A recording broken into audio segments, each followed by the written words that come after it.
Estamos con el autor de un libro que tiene que ser capital y se está volviendo capital para comprender la historia de Colombia en el siglo XX, por lo menos en la parte que está más cercana a nosotros en el tiempo. Ese autor es Juan Esteban Costaín y el libro es a propósito de la vida de Álvaro Gómez Hurtado, una de las vidas más cercanas a la dinámica política de Colombia en el siglo XX. ¡Qué libro! ¡Qué libro! Y qué manera de aprender la historia de Colombia en un periodo que parece olvidado. Aquí a los jóvenes, si les hablan de historia, les hablan de Cristóbal Colón y de Simón Bolívar. Y pare de contar, si acaso, la vida del siglo XX desaparecida. Juan Esteban Costaín, muy buenos días. Buenos días, doctor Londoño, un gusto estar aquí. Lo voy a poner en confesión. Cuando usted quiso escribir la biografía de Álvaro Gómez, pensó en que lo que haría sería un libro sobre la historia de Colombia en uno de los apartes de esa historia más dramáticos, más cercanos a nuestra vida y más descuidados por los historiadores. Pues la verdad es que no. Este libro tiene dos motivos. Uno inmediato, coyuntural, conmemorativo, y el otro de largo aliento y de larga duración, que tiene pues unas razones afectivas que pasan por mi admiración hacia la figura de Álvaro Gómez y un vínculo de afecto con su familia, pero los motivos inmediatos y conmemorativos tienen que ver con que este año se cumplió el centenario del nacimiento de Álvaro Gómez en mayo pasado. Y la familia me encomendó dirigir la edición de las obras selectas de Álvaro Gómez. Este proyecto lo hicimos con Benjamín Villegas, que como ustedes saben, pues se caracteriza por unas ediciones de altísima factura.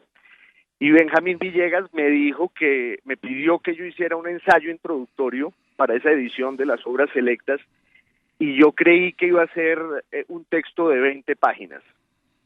Y resultó que ese ejercicio se desbordó y es el libro que publiqué de 460 páginas, que como usted muy bien lo dice, más que una biografía es un ensayo de aproximación vital e intelectual, pero en el fondo es una historia del siglo XX colombiano, es una historia política de esa época tormentosa, convulsa, complejísima, y que hoy, más que nunca, se hace urgente comprender, explicar, porque está teñida de una cantidad de mitos, prejuicios, equivocaciones.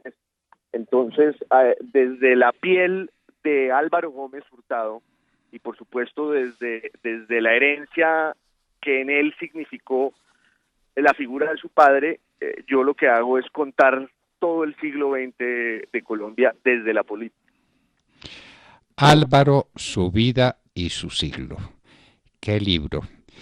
Pero usted en estas palabras está hablando de la parte terrible de nuestra historia, convulsa, turbulenta, compleja hasta el infinito, pero es que también presenta las partes más brillantes. El ensayo del Frente Nacional es un ensayo inédito hasta entonces y que no se repetirá probablemente nunca. Un ensayo capital que nos hizo superar viejas contradicciones que la gente no agradece lo suficiente. Liberales y conservadores, nuestros padres, nuestros abuelos, vivían en un mundo donde liberales y conservadores se mataban por ser liberales y conservadores. Y eso desaparece y se funda una nueva civilidad y se le abren espacios a desarrollos posteriores inmensos y desarrollos posteriores que el país no comprendió, porque Álvaro Gómez le hizo una propuesta a Colombia que le quedó grande a la Colombia de su tiempo y que no sabemos si le sigue quedando grande, la propuesta del desarrollo como eje central y capital de la política económica. ¿Por qué no nos habla también de esa parte consoladora y positiva de la vida colombiana, del Frente Nacional, de la reconciliación y del atisbo a un desarrollo económico que hemos traicionado una vez y otra? Sí, estoy de acuerdo porque la parábola vital de Álvaro Gómez Hurtado, su biografía también narra de manera inmejorable esa evolución política e ideológica que oficia Colombia entre lo que aquí llamamos con letras mayúsculas la violencia, que fue una guerra civil no declarada muy larga, de más de 30 años, entre los partidos liberal y conservador, una guerra civil que dejó más de 250.000 muertos, caracterizada por el fanatismo, el sectarismo de lado y lado, atributos que solo les endilgan a Laureano Gómez y a Álvaro Gómez, pero que en realidad era un hábito común en las dos orillas. Y al final, esa tragedia se zanja con un experimento político conmovedor y muy refinado y, como usted dice, excepcional en la historia, en el que se logra un acuerdo sobre lo fundamental, como diría Álvaro Gómez, y es que la gente tenía que dejar de matarse por cuenta de la bandera política que empuñaba, y se crea el Frente Nacional. Ese proyecto del Frente Nacional ha sido juzgado luego con mucha dureza, porque se lo juzga con respecto a lo que él no buscaba contemplar, no podía hacerlo. Pero si uno juzga al Frente Nacional por aquello para lo que se creó, que era acabar con la guerra civil no declarada entre liberales y conservadores, hay que decir que fue un experimento que funcionó muy bien y en el cual se enmarca la evolución también del talante de Álvaro Gómez, que pasa de ser un protagonista de la violencia y de la guerra sectaria a ser un estadista y un pensador comprometido con la paz, comprometido con esa contrición que significaba el Frente Nacional, la aceptación de los dos bandos que habían sido los causantes de esa desgracia y de esa tragedia. Y allí es donde en mi libro pues yo voy narrando cómo Álvaro Gómez, ya digo, se vuelve un estadista y un pensador original, agudo, con un estilo también excepcional en el contexto colombiano, por fuera como de un tono que aquí era muy altisonante, él se vuelve muy reflexivo y tiene varias banderas, una de ellas, esa que usted menciona, la del desarrollo, la de la justicia, y por empuñar esas banderas también pasa una cosa muy colombiana, y es que él, que había sido el amanuense de la paz del Frente Nacional, en Sitges y en Benidorm, con su padre y Alberto Lleras, pues en las primeras de cambio del gobierno de Alberto Lleras, por objetar ideas que él consideraba equivocadas, lo sacan de la coalición de gobierno, él se queda casi en la oposición a los gobiernos liberales del Frente Nacional, lo sacan del poder y entran a usufructuar ese poder los que habían sido beneficiarios de la dictadura de Rojas, contra la que se hizo también el Frente Nacional, ¿no? Entonces los colombianos vemos en la historia siempre esas carambolas y esas injusticias de que los usufructuarios del poder, o de lo que Álvaro Gómez llamaba el régimen, también siempre pasan por ventanilla a cobrar los beneficios de estar allí en el régimen. Juan Esteban Costaín, una faceta de la vida y de la manera de ser de Álvaro Gómez Hurtado que no ha sido suficientemente reconocida. Yo tengo una ventaja como usted, y es que soy más viejo. Entonces, como usted es mucho más joven, mucho más cercano a la familia Gómez Hurtado, yo no he tenido ese honor y ese privilegio. Sí tuve el honor y el privilegio de ser alumno de Álvaro Gómez Hurtado en la universidad. Y entonces ahí comprendí la magnitud del pensador político, del hombre que se dedica en la vida no a practicar la política para conseguir empleos y para conseguir curules, sino para diseñar los elementos básicos de la historia contemporánea, de la historia moderna.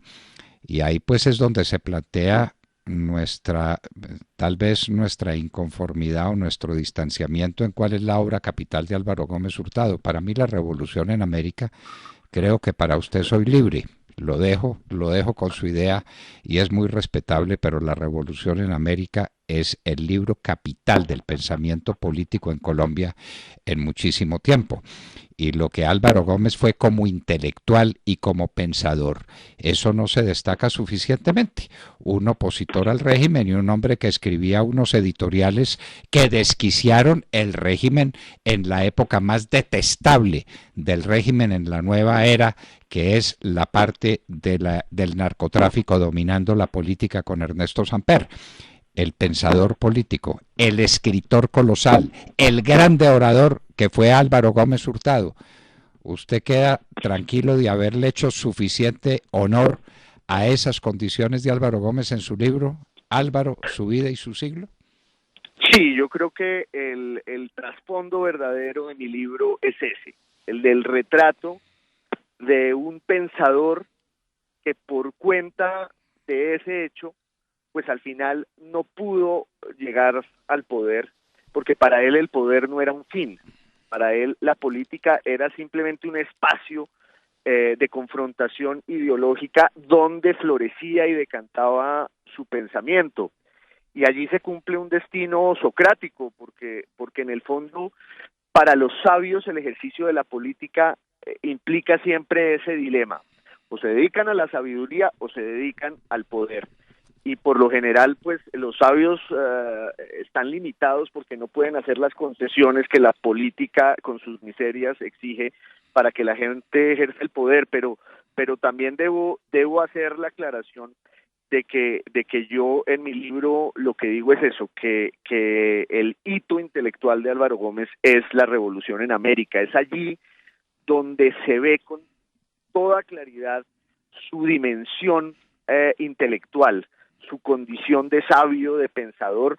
Yo creo que es uno de los ensayos más importantes escritos en nuestra lengua, y incluso en el libro lo pongo al lado de otros ensayos sobre el mismo tema, como La invención de América, de Edmundo Gorman, y otras cosas parecidas, y digo que el de Álvaro Gómez es mucho más profundo, mucho mejor escrito, y es allí donde uno ve de verdad, ya digo, y como usted también lo dice, su estatura intelectual.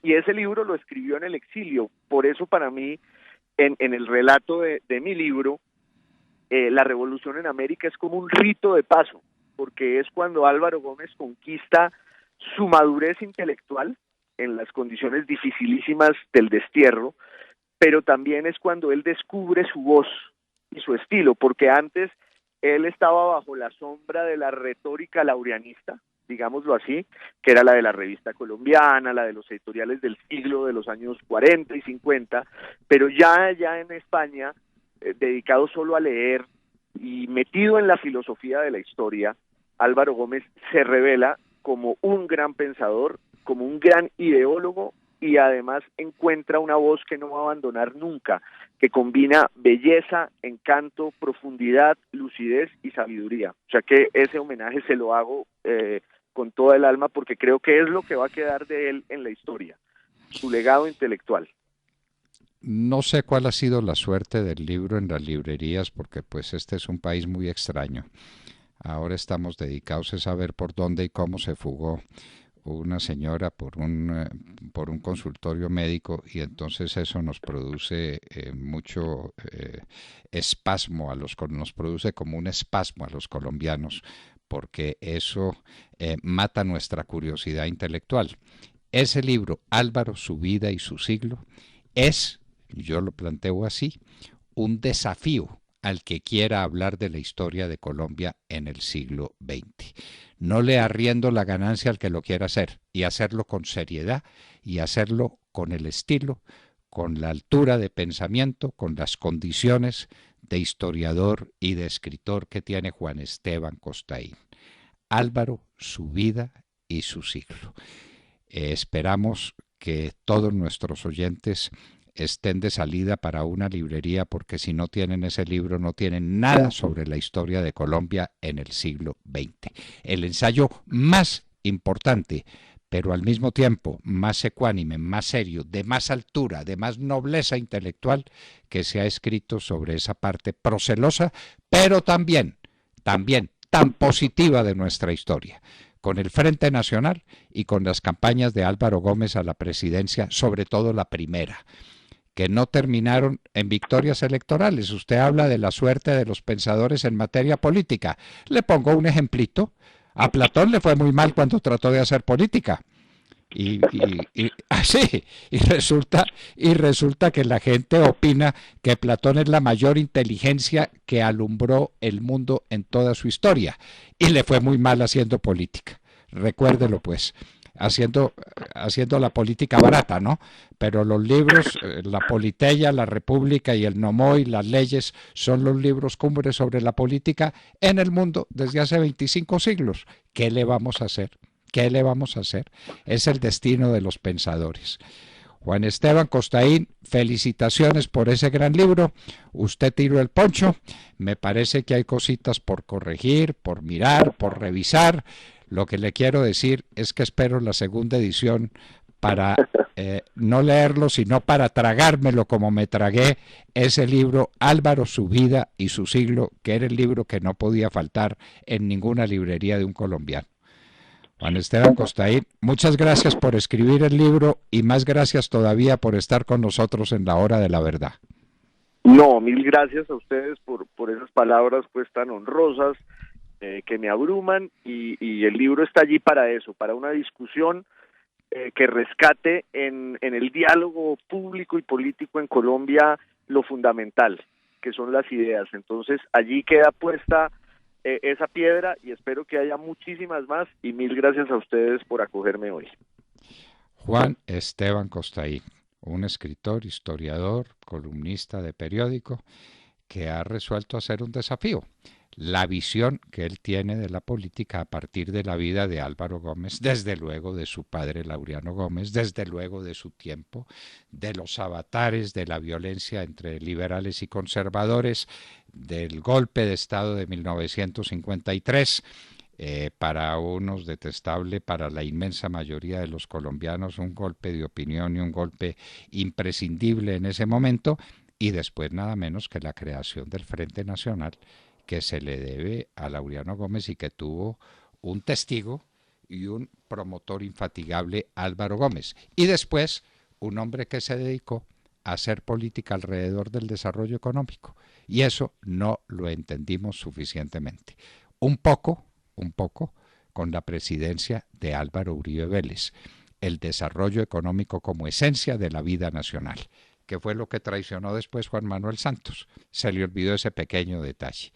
Álvaro Gómez, su vida, o Álvaro, simplemente Álvaro, su vida y su siglo, de Juan Esteban Costaín, que estaba con nosotros en la hora de la verdad.